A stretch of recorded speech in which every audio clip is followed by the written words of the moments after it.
If you wander over yonder, best be sure to wear your hat. This is Disney's Wander Over Yonder, created by Craig McCracken. It's the story of Wander, a star nomad who travels the universe helping any and all who need it, ridding planets of evil and leaving behind happiness one galaxy at a time. Now trying to befriend Lord Hater, the universe's most evil villain, Wander and his best pal Sylvia travel the Yonder galaxy, spreading hope and saving the inhabitants from the forces of evil, with negotiation or confrontation, of course. Can you believe it's been 10 years since this show premiered? Wild, isn't it? You know, whenever I think of the word cartoon, one of the first examples that comes to mind will usually be Wander Over Yonder, because this series greatly showcases what most people would consider the two sides of the cartoony coin, being both a fun-filled episodic comedy and story-focused adventure. Not that those are the only two things you can do with cartoons, it's just kind of the first immediate two things people think of. So enough standing around, let's get into this. Lisa, what the heck is going on? Oh, 1,000 pardons. It's just that our entire planet is about to be destroyed. One of the more surprising factors of Wander Over Yonder is its continuity and story. The show has 2 seasons, and for the most part, it feels episodic. Every episode is split into 2 segments, basically episode pairs, and a few of them can be watched in any order you'd like. But the fact of the matter is that Wander Over Yonder actually has an ongoing story to tell. Season 1 is basically a lot of fun establishing alien characters, planets, environments, relationships, and more, while Season 2 finally gets much more use from what was introduced beforehand, and definitely has to be watched in order, as there is a very important narrative taking place. The first season is a lot sillier and happy-go-lucky, while the second season is still that, but with surprising dark and emotional moments in there as well. Good luck, Beat Boot.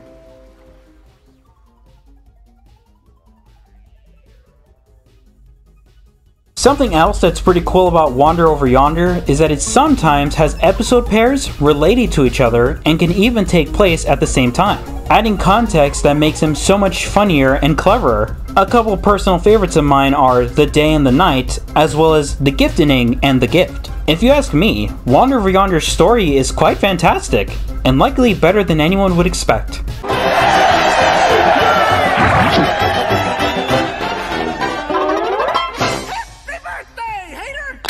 The characters are the backbone of the show, and make it that much more special. Our main character, Wander, is a cosmos-traveling alien who's been around longer than anyone could possibly remember. He is full of almost endless positivity, and believes there's good in even the most diabolical of villains.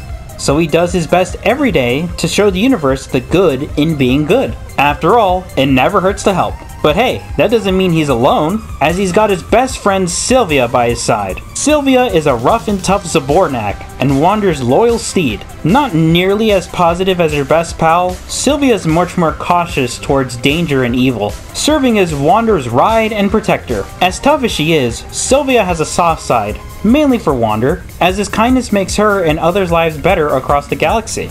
And that's great.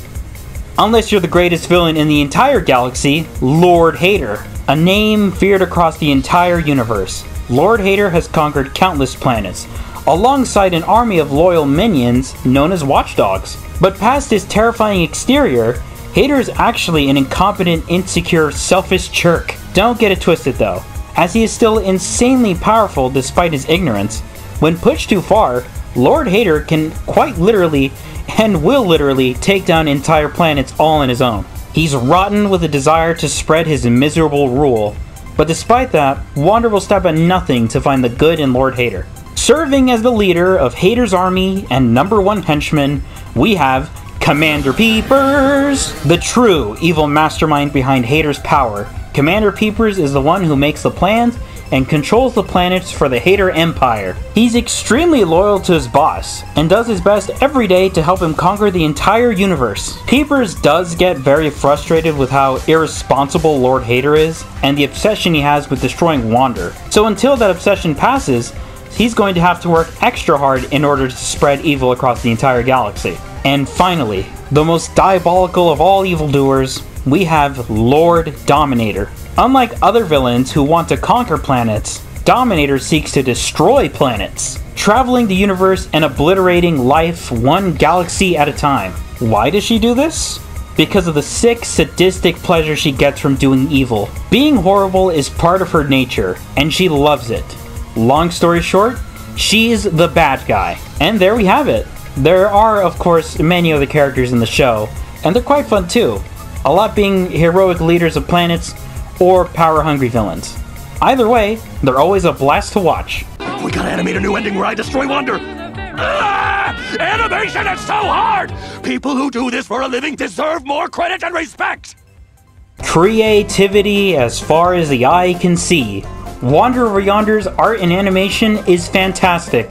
Being a show about aliens and traveling the galaxy, the creatures and worlds have basically no limits and are super imaginative. Everything is very colorful, the designs are well made, every alien looks huggable, which is definitely intentional because Wander is a hugger, of course. This show likes to do this thing where the characters will puzzle piece together with other characters or the environment. This is especially prevalent between Wander and Sylvia, as they can fit together in many ways, and it's quite satisfying. The show is also a lot slower paced than the intro would have you believe, so you get to enjoy the carefully crafted backgrounds and character designs. Wander Over Yonder is just a very pretty looking cartoon. You can tell it took so much work to make it all look great. The show itself acknowledges that animation is underappreciated and that people who work in that field deserve way more acknowledgement, which is awesome. So yeah, the animation is very nice, super cute, and 100% huggable. All is fine, you'll be happy all the time. Just take a step inside your mind. Don't be sad, don't be blue. You'll find endless things to do when you take a step inside your mind. Banjo. A lot of banjo.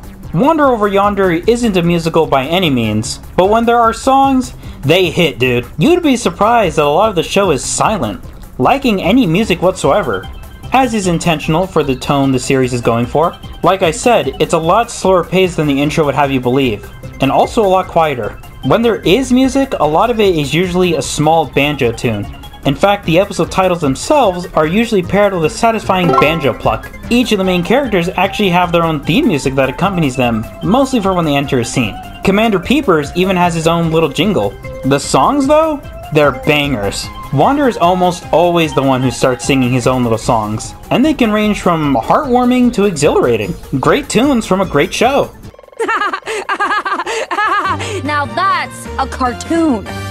Wander Over Yonder is one of those shows that always turns out better than you expected or remembered. With a great cast of lovable characters, lovingly put together creative animation, a great soundtrack, and a surprise of engaging story, I will be giving Wander Over Yonder an A grade.